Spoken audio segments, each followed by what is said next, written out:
गोविंद शिल्प घेऊन येत आहे 80 ट्विन बंगलोचा भव्य दिव्य पंढरपुरातील एकमेव प्रकल्प। आमच्या प्रकल्पाची वैशिष्ट्ये मनाला शांती देणारं महादेवाचं मंदिर, मुख्य रस्ता सुमारे 30 फुटांचा, अंतर्गत रस्ता सुमारे 20 फुटांचा, ग्रामपंचायत योजनेचा प्रत्येक बंगलोजला स्वतंत्र नळ, सांडपाण्याची सुरक्षित विल्हेवाट, सर्व टाइल्स ग्लॉसी आणि नामांकित कंपनीच्या, सर्व स्टेअर, खिडक्या, चौकटी सुपर ग्लास ग्रेनाइट, दोन्ही अटॅच बाथरूम पूर्णपणे टाइल्स, पंतप्रधान हर घर नल योजना पूर्णत्वाकडे, bathroom, basin, kitchen, CP fittings हे जगवार कंपनीचे, स्टील वर्क पूर्णपणे जिंदाल कंपनीचे, 1000 लिटर पाण्याची टाकी, 150 लिटर सोलर वॉटर हीटर सोबत वॉटर प्युरिफायर, प्रत्येक बंगलोजला स्वतंत्र पार्किंग, दर्शनीय भाग पूर्णपणे डॅटो टाइल्स, टाटा प्रवेश कंपनीचे आकर्षक भक्कम दरवाजा, फुटी उंचीचे सुरक्षित कंपाऊंड। मग विचार काय करताय? गोविंद शिल्प, पत्ता गट नंबर 95, हॉटेल अंगण शेजारी, साखळी रोड, पंढरपूर। मुंबई जवळील वसईमधून एक धक्कादायक घटना समोर आली आहे। किरकोळ कारणावरून झालेल्या वादातून अल्पवयीन पुतण्यानं मित्राच्या मदतीनं आत्याची हत्या केल्याची धक्कादायक घटना वसईत उघडकीस आली आहे। या प्रकरणी माणिकपूर पोलिसांनी दोन्ही अल्पवयीन आरोपींना ताब्यात घेतलंय।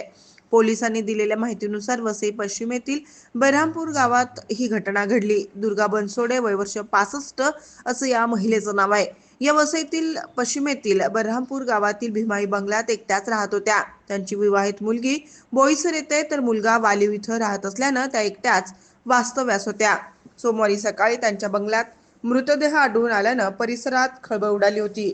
घटनेची माहिती मिळताच माणिकपूर पोलिसांनी तपास सुरू केला। चौकशीत बनसोडे यांचा 15 वर्षीय पुतण्या अधूनमधून भेटायला येत असल्याचं समोर आलं। पोलिसांनी कसून चौकशी केली असता त्यानं गुन्ह्याची कबुली दिली। रविवारी पुतण्या नेहमीप्रमाणे आत्याला भेटायला आला होता। त्यावेळी आत्या दुर्गा बनसोडे यांनी क्षुल्लक कारणावरून आपल्या पुतण्याला ओरडलं होतं। आत्या आपल्याला रागवल्यामुळे तो संतप्त झाला। त्यामुळे संतापलेल्या पुतण्यानं आपल्या मित्राला बोलावलं। आत्या दुर्गा बनसोडे या घरात बेसावत असताना पुतण्यानं मागून तिच्या डोक्यावर बांबूनं वार केला। गंभीर दुखापतीमुळे बनसोडे यांचा जागीच मृत्यू झालाय। घटनेनंतर दोघांनी मृतदेह बेडमध्ये टाकण्याचा प्रयत्न केला, मात्र ते शक्य न झाल्यानं दोघे तिथून फरार झाले। दोन्ही आरोपी अल्पवयीन असल्याची माहिती पोलिसांनी दिली आहे।